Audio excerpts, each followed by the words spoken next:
I received a micro grant from Alabama Women's Caucus for Artists to create a piece about my experience of coming out and being queer in Alabama in the South. The piece that came to me was kind of born out of an idea of like, I wanted to have a little bit of a stained glass vibe with it. And I wanted to use also the colors of the rainbow, but I didn't want it to be a really obvious rainbow, but I did want them all in there. And I wanted to make it look like a cutout. To me, the big story is the difference between a black and white world and a full color existence. The difference between going with what's in print and what's been told you and what actually turns out to be true of you, and where that starts to conflict and cause problems and also cause a new journey and cause you to find yourself. So the piece, it was a physical application to communicate the emotional struggle that I had to admit to myself first, and then to the people that I love the most in the world, that I was gay. That was not an easy thing to do, mostly because I came from a very religious background, and also, I mean, I thought I was disobeying God, and I had honestly prayed for years after I started to feel those feelings very strongly. I had been praying that it be taken away from me, because in the experiences that I had, God hates that. In the church I grew up in, you can't love God and be gay. So if you choose to be gay, then you've decided you don't love God. And that's how I grew up. I applied to the canvas the best that I could, that struggle. It's not a warm fuzzy. Even though I am glad to be on the side of the closet, I am very glad. But it was a hard rebirth. It cost me some things. You mentioned it cost you things, and in your artist statement, you talked about like you felt like you were disappointing the people around you, disappointing your kids by doing this.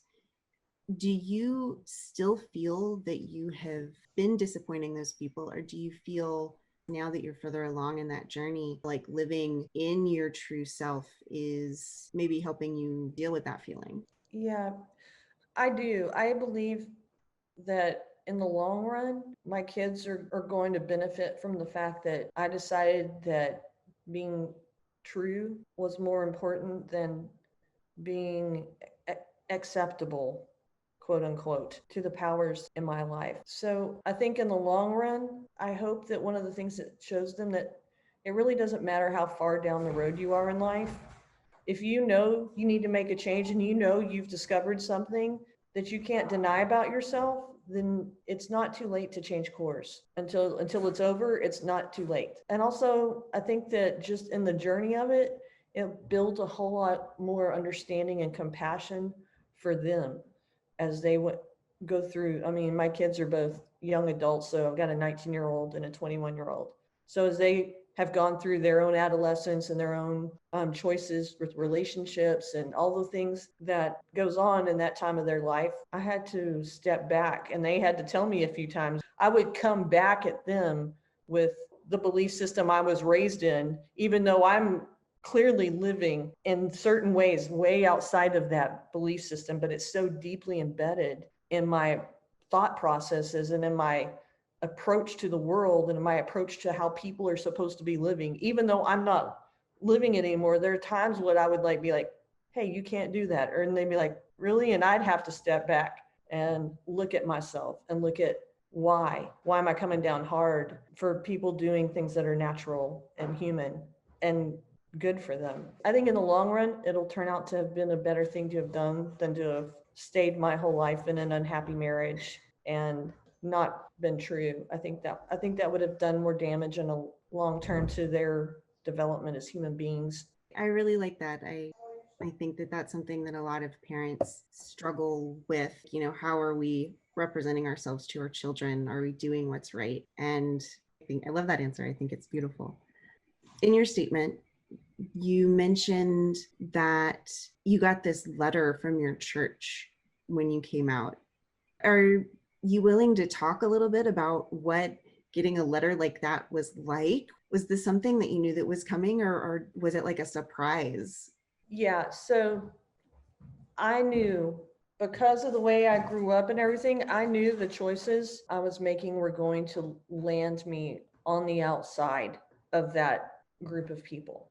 Because I had seen similar things. I'd seen people have affairs and not be able to return to the church. I'd seen teenage girls get pregnant and nobody talked to them anymore. I'm not sure what the laser like focus on sexual choices is in the fundamental church, as opposed to a lot of other choices that get made. I feel like the hypocrisy is pretty disturbing, frankly. I mean, I can go and sit in a church and I can spew hate about all kinds of things. I can say the most hateful things about a group of people. I can say the most hateful things about people struggling in their lives in a way that I'm not struggling, and I'll be fine. But if I wind up in that struggle, you're out. That's it. The only way back in is to repent, which would mean all the time I spent clawing my way out of a closet, I would have to turn myself right back around and walk back in it, shut the door back. I can't do that. And yes, I did know that something like that was going to happen. They had been calling me to the church because the elders wanted to discipline me. I needed to sit in front of a group of elders who are all men and let them discipline me. So really, I did not get excommunicated for being gay because I did not go to those meetings. I was like, this is not a conversation I want to have with a bunch of stodgy, middle-aged to old, straight white guys about my life choices. Honestly, I was like, I don't think this is going to go well on any level. And I was like, they're just going to fill me with more shame than I already am struggling with. And so I chose not to. They were relentless about trying to find us. They literally showed up on my doorstep with the letter, came asking for me. My daughter answered the door and she actually lied for me and said I wasn't there, but I was home. I didn't even know what was going on. I was in another room getting ready to go somewhere. They're very devoted to the execution of some things. If you don't mind saying, what denomination were you? How long were you a part of all of that?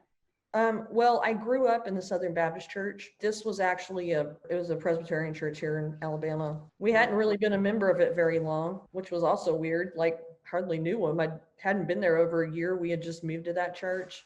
Do you have any continued connection with your faith after all of this, or has that experience affected the faith that you hold? It has affected it. Yeah. I was in that life. I was in that life. Just like I'm in this life, I was in that life. I was very devoted to my faith. I read my Bible every day. I had what they used to call a quiet time, which is where you sit down and you do your little prayers. It's a whole thing.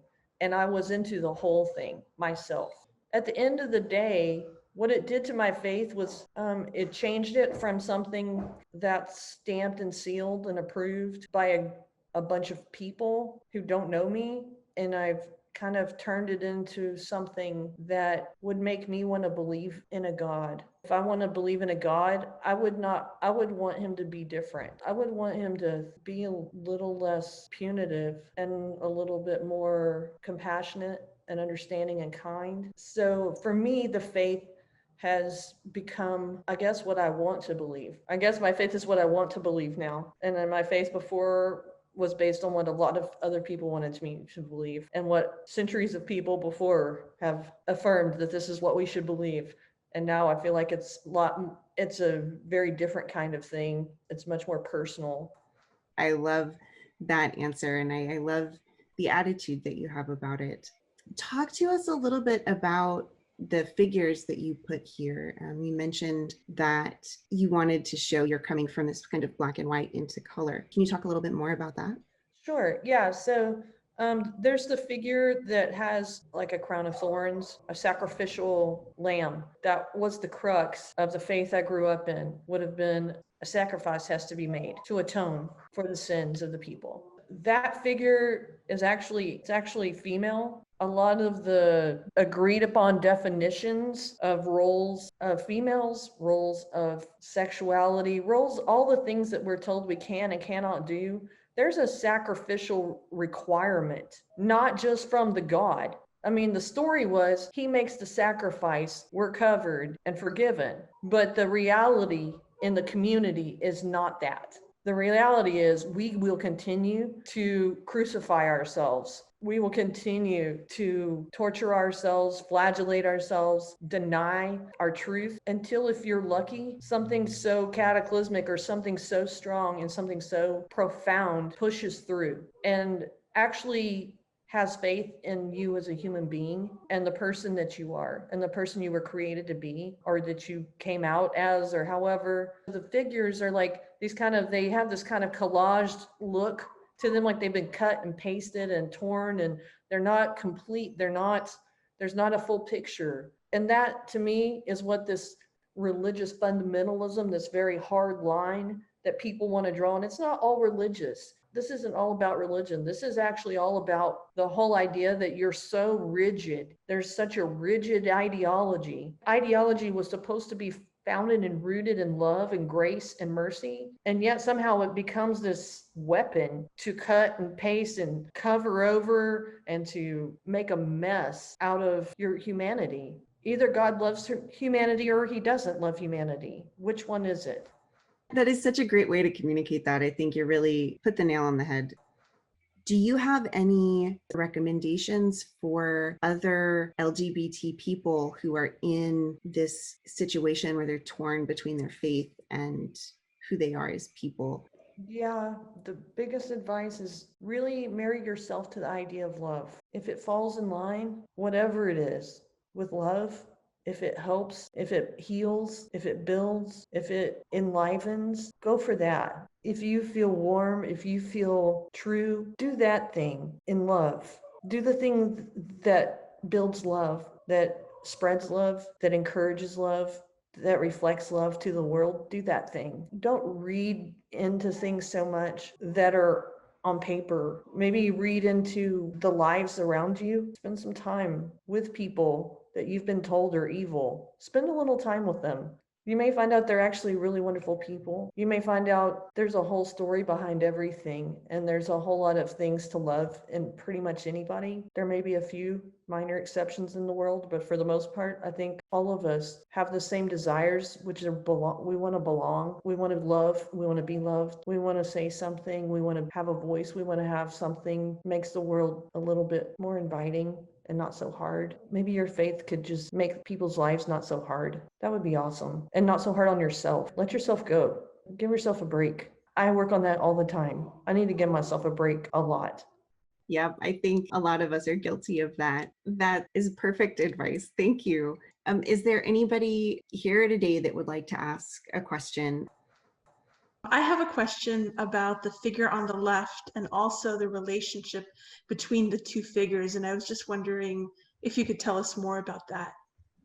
Right. So I know there are two figures. I don't see them as two separate figures. I feel like they're a fullness trying to almost like pulling and pushing back on one another, trying to form a complete. Like I feel like they both would like to merge together and create something real and not two-dimensional. They're the same person. They're the war inside, and the war that was fed to us, and then the war that we have digested and we're fighting it inside ourselves now. Like, so it's sort of like these two figures trying to ripping and shredding and trying to extend and form into one. Like if you could push them together, push a face over this one, that the face is blacked out, and you might have a human starting to form. You might actually have a real picture if you could set them free. And I left parts of the black and white because we're still pushing into a full color world from a very black and white world.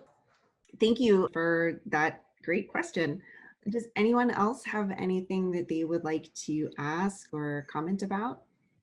I know your subject matter has opened up since you've come out. Have your techniques changed? Your actual art techniques? Coming out is a big psychological opening in more than one way. Do you think it changed how you paint?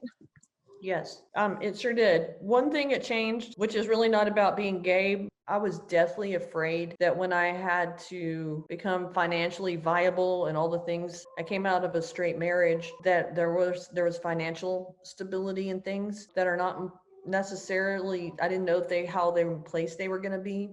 I was the good Christian wife. I stayed at home. I raised my kids. So I was scared to death of losing my art practice. I was terrified. So that was one of the things I promised to myself, that I was going to work every day for myself. One thing it has done is made my practice much more disciplined, because I work every day now. I draw every morning before work. I paint on my lunch break, and I usually do something in the evening at least once or twice a week, because I cannot let this go. I mean, this is the part of me that's never gone anywhere. And also, I think it's made me more willing to try new things and do weird things, things that make people really uncomfortable. You know, if you grew up in church, and I used to do art things in churches, and there was a certain expectation that we want your picture to be pretty, and we want it to look nice and make us happy.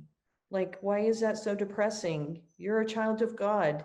This should be happy. Now I don't feel any compulsion whatsoever to whitewash anything or fluff it up for people or make it easy. I'd rather make it truthful. And I really actually believe that truthful is always the better choice. Sometimes I'm really angry too. So I scrape into my paint a lot more, stuff like that, because I'm just mad a lot, because I'm still deconstructing a lot of very conflicting ideas in my life. Thank you very much for that question. I guess we'll go ahead and we will wrap this up. Hearing about this painting and hearing about your process and everything that's gone into this has been a really wonderful experience. I am so grateful that you were willing to share that with us. Before I stop recording, is there one last thing anybody wants to say? Yes, I do have one thing I would like to say. First of all, thank you both for making this possible. But sometimes, I look at an artist and then I see that artist's artwork, and I really it's like there's no connection to it. As opposed to DaNeal, when I think of her as a human being, and when I think of her art, the word that really stands out for me is authenticity. I mean, she so much is who she is, and you can count on her to be that person without pretenses. And I feel like her art is that same way. It is so unapologetically her own art, and I love her for it, and I love her own art for it.